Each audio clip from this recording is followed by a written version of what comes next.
Hi everyone, welcome to UG entrance examination by the 24/7। और आज के इस वीडियो सेशन में हम बात करने वाले हैं सीयूईटी 2025 के रोड मैप के बारे में। जी हाँ, काफ़ी सारे ऐसे बच्चे हैं जो कि काफ़ी ज़्यादा परेशान हैं, चाहे वो बोर्ड्स को लेकर के हो या फिर सीयूईटी को लेकर के हो, राइट। ऑल्दो काफ़ी सारे बच्चे ऐसे भी हैं जो नीट का एग्जाम देंगे या फिर जेई का एग्जाम देंगे, बट कहीं ना कहीं उन्होंने भी ये बैकअप सोच करके रखा हुआ है कि वो सीयूईटी का एग्जाम देंगे। बट ऑब्वियस सी चीज़ है कि जब हम एग्जाम दे रहे होते हैं क्लास 12 के, तो कहीं ना कहीं हमें सब कुछ बहुत हेक्टिक लगता है और फिर हमें लगता है कि हम किस तरीके से अपना शेड्यूल बनाएं, किस तरीके से अपने प्लान्स बनाएं कि हम सब कुछ मैनेज करके चलें।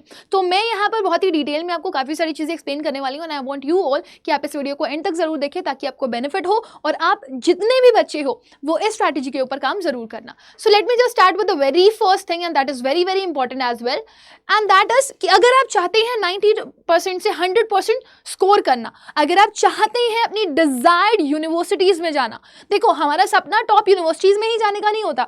हमारा सपना ये भी होता है जब हम वहां पर पहुंचते हैं तो हमें पता चलता है कि टॉप यूनिवर्सिटीज में भी टॉप नॉच कॉलेजेस हैं, एंड ऑब्वियसली जितने टॉप नॉच कॉलेजेस होंगे उनके पैकेजेस उतने ही अच्छे होंगे। तो टॉप नॉच कॉलेज में पहुंच करके मुझे अच्छे पैकेजेस चाहिए, तो उन टॉप नॉच कॉलेजेस में पहुंचने का सपना हर एक बच्चे का है।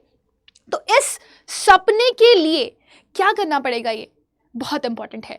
आपको ये जानना बहुत ज़्यादा ज़रूरी है कि अभी आप कहाँ स्टैंड करते हो, अभी आप कहाँ पर हो, क्या जिस स्टेज पर हो आप वो एक बहुत ही अर्ली स्टेज है या फिर आप बहुत लेटर स्टेज पे पहुँच चुके हो। सो मैं आप सभी लोगों को बताना चाहूँगी, शायद आपको ये चीज़ बिल्कुल भी नहीं पता, लेकिन there are so many students जो अपनी प्रेपरेशन सीयूईटी की 11 से ही शुरू कर देते हैं, and they are into it कि वो पूरा का पूरा सिलेबस खत्म कर चुके होते हैं। कुछ स्टूडेंट्स ऐसे होते हैं जो देर सवेर जब 11th के एग्जाम्स खत्म हुए थे और उन्हें कहीं ना कहीं रियलाइज था कि सीयूईटी जाना है, तो सीयूईटी बहुत पॉपुलर हो गया है, तो उनके दिमाग में ये गोल क्लियर था कि मुझे पढ़ना है, तो उन्होंने 11th के बाद ही अपनी पढ़ाई शुरू कर दी थी जब उनके वैकेशंस चल रहे थे, राइट। और कुछ बच्चे 11th के मिडवे आते आते, मतलब 11 से जब 12th में पहुंचे और 12th के मिडवे आते आते पहुंचे, तो फिर उन्होंने अपनी प्रेपरेशन को स्टार्ट किया। लेकिन अभी भी कुछ बच्चे ऐसे हैं जिन्होंने प्रेपरेशन स्टार्ट नहीं करी है, and see you are the end of the October, अभी दिवाली में पूरा टाइम चला जाएगा, फिर आप सीधे नवंबर में होगे।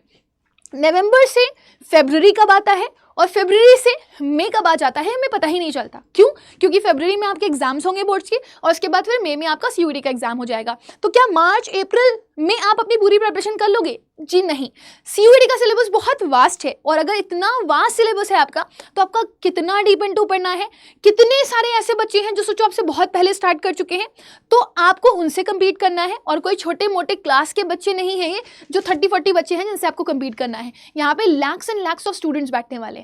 आईसीएससी बोर्ड्स, आईसी बोर्ड, ठीक है, जो भी बोल सकते हो आप, या फिर सीबीएसई बोर्ड या फिर आप स्टेट बोर्ड, किसी भी बच्चे को देखो, हर एक बच्चा यहाँ पर बैठ रहा होगा।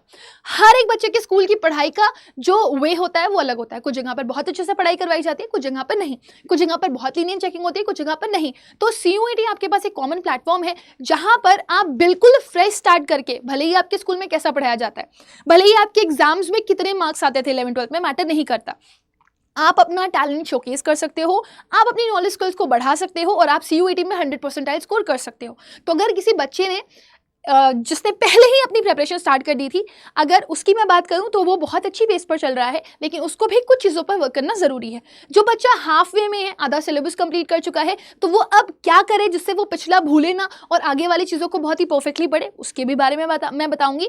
और जिन्होंने कुछ नहीं पढ़ा है उसके बारे में भी मैं डेफिनेटली यहाँ पर आपको इन्फॉर्म करने वाली हूँ। देखो, आपको अगर प्रेपरेशन करनी है तो आपको 3 चीज़ें बहुत क्लियर होनी चाहिए। आपको अपना सिलेबस पता हो, आपको अपना प्लानर पता हो, और आपके लिए सबसे ज़्यादा ज़रूरी है कि पीवाईक्यू और प्रैक्टिस क्वेश्चंस आप अपनी डेली लाइफ में जरूर से जरूर इंक्लूड करें।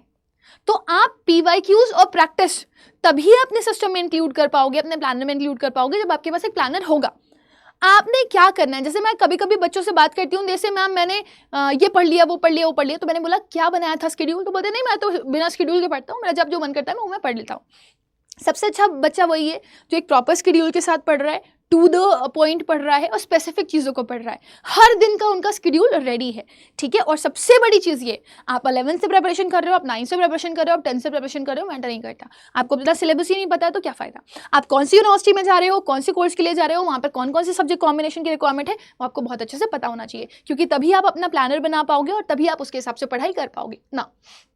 आप कैसे डिवीजन करोगे अपने मंथ्स का? देखो आप अपने जो मंथ्स हैं अभी बचे हुए, ठीक है ना, उनको 3 फेजेस में बांट लो, November to February, March to April and then May onwards. May में आपको क्या करना है, क्योंकि मिड ऑफ मे से जनरली आपके पेपर स्टार्ट होते हैं, अभी तक शेड्यूल आया नहीं है, वी आर एक्सपेक्टिंग कि दिवाली के बाद आपका शेड्यूल आ जाएगा। तो आपको अपना जो सिलेबस है उसको पहले ही प्रिपेयर करना है मे से पहले, क्योंकि मिड वे से आपके पेपर्स मोस्टली हो जाते हैं CUET के, राइट। तो अब बहुत सारे बच्चे बोलते हैं कि मैम नहीं मैनेज हो पा रहा मेरा बोर्ड्स और CUET, हम कैसे मैनेज करें? देखो अगर तुम किसी भी कोर्स के लिए जा रहे हो तो तुम्हारे लिए सबसे इंपॉर्टेंट क्या है? तुम्हारे डोमेन्स और लैंग्वेजेस, ठीक है ना। कुछ बच्चों के लिए जनरल टेस्ट भी इंपॉर्टेंट होता है ना। आप लैंग्वेज जनरल टेस्ट को समझो, लैंग्वेज जनरल टेस्ट अपने आप में बहुत इंपॉर्टेंट है।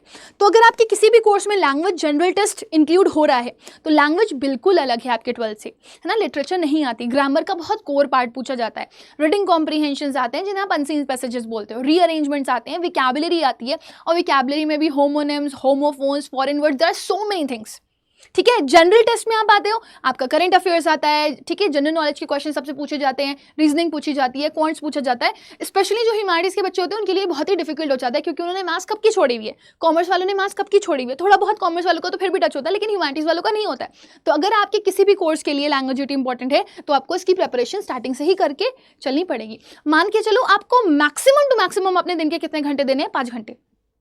क्यों? क्योंकि हो सकता है मैक्सिमम नंबर ऑफ कोर्सेज जो आप लो वो आपके 5 के कॉम्बिनेशन से बन जाए, मतलब 5 कॉम्बिनेशन अगर आप ले रहे हो तो आप मैक्सिमम यूनिवर्सिटीज के मैक्सिमम कोर्सेज के लिए एलिजिबल हो। क्या क्या? एक लैंग्वेज, एक जनरल टेस्ट और आपके 3 डोमेन्स। इससे आप मैक्सिमम यूनिवर्सिटीज के मैक्सिमम कोर्सेज के लिए एलिजिबल हो जाओगे, राइट। तो आप अपनी प्रिपरेशन CUET के साथ साथ कर सकते हो। देखो डोमेन्स आप अपने क्लास 12th में पढ़ रहे हो, है ना, आप चाहो तो 3 घंटे उसका रिविजन कर सकते हो, लेकिन बाकी बचे हुए जो आपके टाइम है या बाकी बचा हुआ जो आपका इंपॉर्टेंट पार्ट है उसमें बचता है आपका जनरल टेस्ट और बचता है आप लोग का लैंग्वेज। कुछ बच्चों को लगता है मैम जनरल टेस्ट तो इंडिविजुअली ही बहुत बड़ा है, मैं अगर 3 घंटे डोमेन को दे दूंगा तो फिर मैं कैसे पढ़ूंगा जनरल टेस्ट और इंग्लिश। तो बेटा जो बच्चे ये सोच रहे हैं कि 5 इंडिविजुअल टॉपिक को पढ़ेंगे तो बहुत लंबा हो जाएगा, तो मैं आपको बता दूं बेटा ये चीज़ आपके लिए बहुत क्लियर करना जरूरी है कि आप कौन सी यूनिवर्सिटी में जा रहे हो। देखो DU में जाओगे तो ह्यूमैनिटीज वाले बच्चों को एक लैंग्वेज 3 डोमेन से काम चल जाएगा, तो जनरल टेस्ट उनके लिए इंपॉर्टेंट नहीं है। लेकिन अगर कोई बच्चा जा रहा है BHU में तो उसके लिए एक लैंग्वेज इंपॉर्टेंट है, ठीक है ना, उसके बाद उसके पास जनरल टेस्ट होना जरूरी है। तो यहाँ पर लेकिन आपको 3 डोमेन्स पढ़ने नहीं पड़ते, ठीक है, BHU में। तो ऐसे ही आप जिस भी कोर्स के लिए जा रहे हो वहां पर देख लो कितने नंबर ऑफ कॉम्बिनेशंस चाहिए, और मैक्सिमम 4 कॉम्बिनेशन से ज्यादा आपको नहीं चाहिए होते हैं किसी भी यूनिवर्सिटी में। तो आपको वही 4 कॉम्बिनेशंस पढ़ने हैं, वो बहुत ही परफेक्टली पढ़ने हैं, राइट। तो आपके पास टोटल दिन के घंटे आपको कितने निकाल करके रखने हैं? इट शुड बी लाइक आपके पास 4 से 5 घंटे हो पढ़ने के लिए, वो मोर देन सफिशिएंट है। आपने स्कूल टाइम पे आप डोमेन्स पढ़ रहे हो, ठीक है ना, बाकी 4-5 घंटे में अगर आप लैंग्वेज और जनरल टेस्ट को भी कंप्लीट कर रहे हो सफिशिएंट है। अगर आपके किसी कोर्स के लिए जनरल टेस्ट की जरूरत ही नहीं है तो आप सिर्फ और सिर्फ अपने लैंग्वेज के साथ जनरल टेस्ट को प्रिपेयर कर ले रहे हो तो भी वो आपके लिए सफिशिएंट है। आपको एक एक्स्ट्रा टॉपिक किसी भी कोर्स के लिए पढ़ना पड़ेगा, तो 4 से 5 घंटे मोर देन सफिशिएंट है।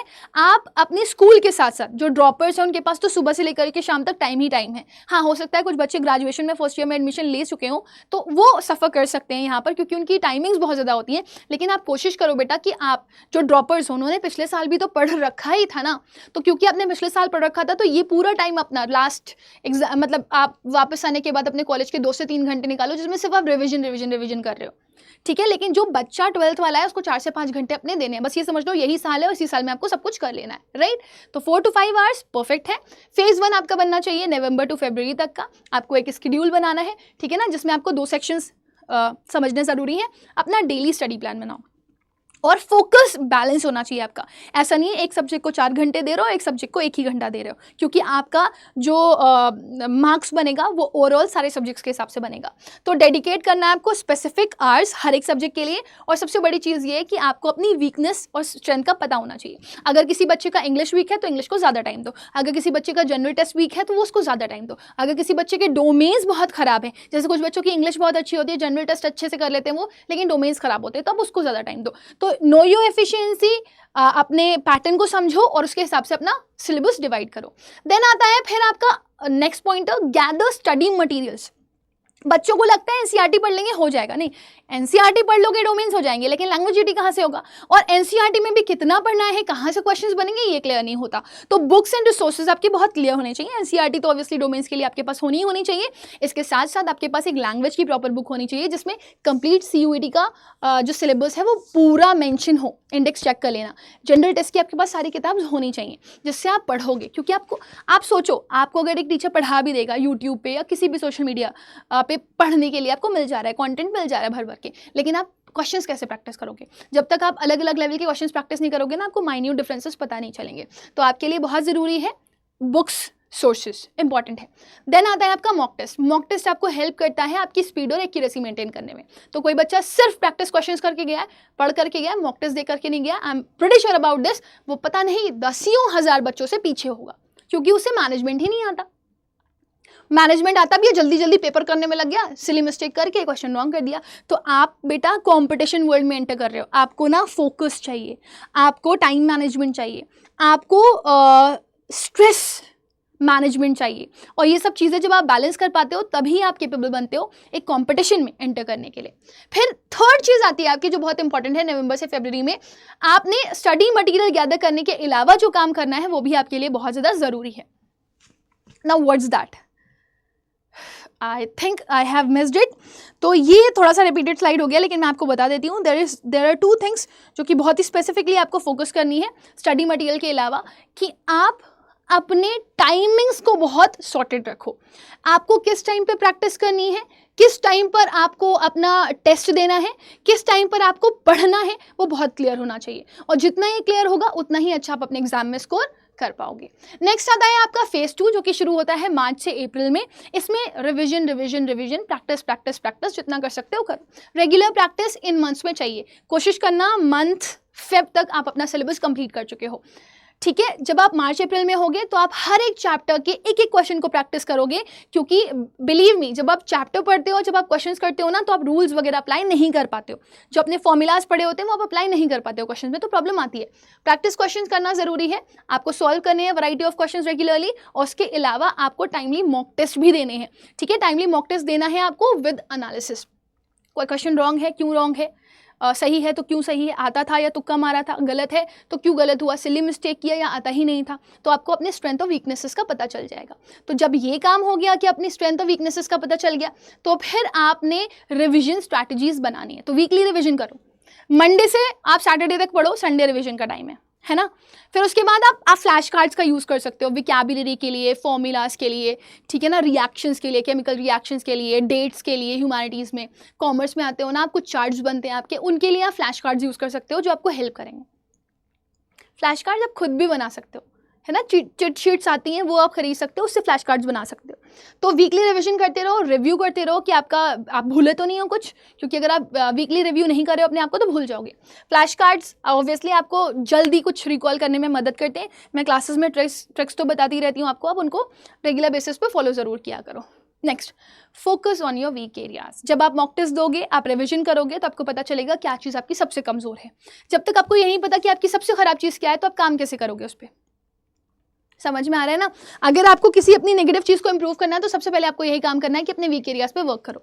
आइडेंटिफाई जब तक नहीं करोगे वीकनेस, तब तक आपको पता नहीं चलेगा। तो आइडेंटिफाई करो कि वीकनेसेस क्या क्या है, जिसमें परफेक्ट कर रहे हो उसको फाइन ट्यून करने के लिए 10 क्वेश्चन 12 क्वेश्चन आपने कर लिए, लेकिन जो वीक है उसको वापस से पढ़ो चैप्टर, मुझे कब तक नहीं आ सकता, ठीक है ना। कभी ना कभी आप जब उस चैप्टर को पढ़ रहे होगे और जब आपका फोकस बन जाएगा तो अपने आप आपको क्लियर होने लगेगा। तो टारगेटेड प्रैक्टिस बहुत ज़रूरी है।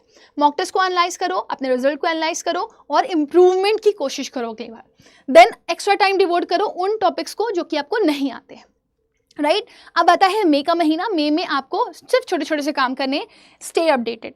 जितने ये तो आप रेगुलर भी कर सकते हो कि न्यूज़पेपर वगैरह अगर आपके पास आ रहा है या पिछले 6 महीने के करंट अफेयर्स हैं, हम जीडी के लिए पढ़ सकते हो, लेकिन अपडेटेड रहना आपको बहुत ज़रूरी है।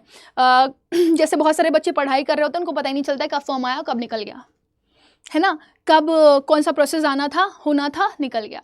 तो अपडेशन बहुत ज़रूरी है। कभी फॉर्म गलत भर देते हो, कभी कुछ हो जाता है, कभी कुछ हो जाता है, तो उस पर वर्क करना है।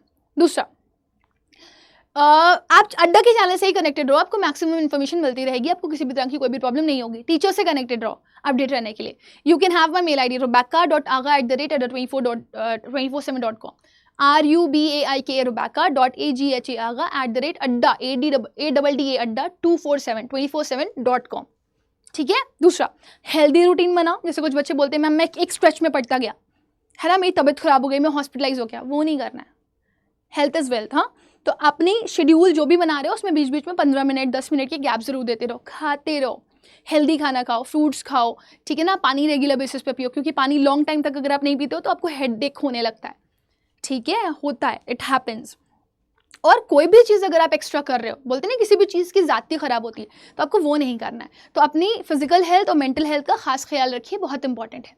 फिर इसके बाद आता है आपका, चाहो तो आप एक्सरसाइज कर सकते हो, दैट्स ओके, लेकिन एक्सरसाइज अगर नहीं भी कर पा रहे हो तो वॉक ज़रूरी है। नाउ फाइनल प्रिपरेशन, जब लास्ट मिनट रिवीजन होता है वो बहुत ज़रूरी होता है, और मैं आपके लास्ट मिनट रिवीजन के लिए ही है। तो फाइनल वीक्स में आपने जो भी नोट्स बनाए हुए हैं उनको वॉच करो, ठीक है ना। प्रैक्टिस पेपर्स को अगर लास्ट टाइम पे दे सकते हो तो दो, ठीक है ना। रिलैक्सेशन टेक्निक्स का इस्तेमाल ज़रूर करो, क्योंकि बहुत बच्चों को लास्ट मिनट में पैनिक बहुत होते हैं वो दिक्कतें ना आए, उस पर वर्क करना है आपको। उसके बाद यहाँ पर एग्जाम डे स्ट्रैटेजी बहुत ज़रूरी है आपके लिए सीखना। पेपर को किस तरह से अटेम्प्ट करो ये सीख करके जाओ में आप, है ना, कि जो आपको अच्छे से आता है उनको पहले करो, जो आपको लग रहा है नहीं टाइम टेकिंग हो सकता है उसको बाद में करो। हर क्वेश्चन को आपको जस्ट सीरीज में अटेम्प्ट नहीं करना होता है। अगर आपको लग रहा है एक क्वेश्चन को आप कर रहे हो 1 मिनट से ज़्यादा लग रहा है तो छोड़ो, आप आगे वाला क्वेश्चन करो, बाद में आप उसको वापस रिव्यू करके अगर कर सकते हो तो करो, क्योंकि जल्दबाजी में आप करोगे क्वेश्चन रॉन्ग भी हो जाएगा और आपका उसमें टाइम भी लग जाएगा। किसी क्वेश्चन में अगर बहुत ज़्यादा टाइम लगता है तो आपका टाइम वेस्ट हो रहा है, आपको लिमिटेड टाइम ही मिला है, तो टाइम का खास ख्याल रखना है। काम जितना रहोगे उतना अच्छे से अपने एग्जाम में आप कर पाओगे। सो ये आपके लिए ज़रूरी चीज़ें हैं जिस पे आपको वर्क करना ही करना है। बाकी आप सभी लोगों को बता दो बेटा, बच्चे बहुत टाइम से अफोर्डेबिलिटी की डिमांड कर रहे थे, आ गई आपकी अफोर्डेबिलिटी। मंजिल प्रो बैजेस आपके लिए अवेलेबल हैं जो कि आपको फुल अफोर्डेबिलिटी देने वाले हैं। मतलब आप ये सोचो पूरा का पूरा बैज आपको 2498 रुपीज़ में मिल रहा है। आप 2 लैंग्वेजेस 4 डोमेन और 1 जनरल टेस्ट के साथ, चाहे साइंस का कोर्स लो, चाहे ह्यूमैनिटीज़ का कोर्स लो, चाहे आप कॉमर्स का लो, इवन अगर आप सिर्फ लैंग्वेज जीटी का लेना चाहते हो तो आपके पास मंजिल प्रो अभी अवेलेबल नहीं है। लेकिन आप इंडिविजुअली अगर लैंग्वेज कोर्सेज लेना चाहते हो तो लैंग्वेज पूरा का पूरा कंप्लीट कोर्स हम 598 रुपीज़ में दे रहे हैं, देख रहे हो। और वोकैबुलरी वर्ल्ड बुक बहुत ज़रूरी है बेटा, इस बुक को ज़रूर खरीदो। आप कोई भी चीज़ अड्डा से खरीद सकते हो मैक्सिमम डिस्काउंट पे by using the code Y484। ये आपको मैक्सिमम डिस्काउंट में मिल जाएगा, मतलब 598 से भी कम में आपको पूरा का पूरा सिलेबस पढ़ने के लिए मिल रहा है। देखो तो कितना शानदार है, ये फ्री में पढ़ो। मतलब एक तरीके से 500 रुपये का तो जाके कपड़ा खरीद करके आप या खाना ही खा लेते होगे रेस्टों में जा करके। देखो अड्डा की ऐप पर गए, खरीदना कैसे वो बता रही हूँ। इंडियाज़ लार्जेस्ट, ये मजाक नहीं है, it's not a joke, it's an availability जो अड्डा आपको प्रोवाइड कर रहा है। आप ऑल कोर्सेज में जाओ, ठीक है, यूजी पीजी एग्जाम्स में जाओ। जैसे यूजी पीजी एग्जाम्स में जाओगे आपको जिस भी स्ट्रीम के लिए जाना है, सपोज साइंस के लिए जाना है, ये तो ले लो। मतलब मेरे हिसाब से जो हमारे जितने भी बच्चे हैं जो नहीं अफोर्डेबिलिटी की वजह से ख़रीद पा रहे थे, वो इस बैच का हिस्सा ज़रूर बनो बेटा। मंजिल प्रो देख रहे हो ब्रो, मंजिल प्रो। सो आप देखो इसमें आपको 365 वीडियोज़ मिल जाएंगी और बुक्स भी मिल रही हैं। They are providing you books as well, ठीक है। बाकी लाइव आपको रिकॉर्डेड सेशंस मिल ही रहे होंगे, ठीक है ना, आपको लाइव भी मिल जाएगा, ठीक है। इसके अलावा आपको काउंसलिंग सेशंस बीच बीच में आपको बाद में मिलेंगे, अभी नहीं, ठीक है। अगर डिमांड आती है तो महापैक वाले बच्चों को तो सभी कुछ मिलता है ऑब्वियसली। तो मंजिल प्रो आपके लिए ही है बेटा। तो 2498 रुपीज़ में ये बैच पूरा का पूरा आपको मिल रहा है विद अफोर्डेबिलिटी। तो अगर आपको ये ख़रीदना है तो आप खरीद सकते हो by using the code Y484। देखो Y484 कोड जैसे ही लगाओगे ना आपको ये डिस्काउंट मिल जाएगा। और बिलीव मी, अगर दिवाली पे लेते हो ना तो यही डिस्काउंट आपको एक्स्ट्रा हेल्प करेगा।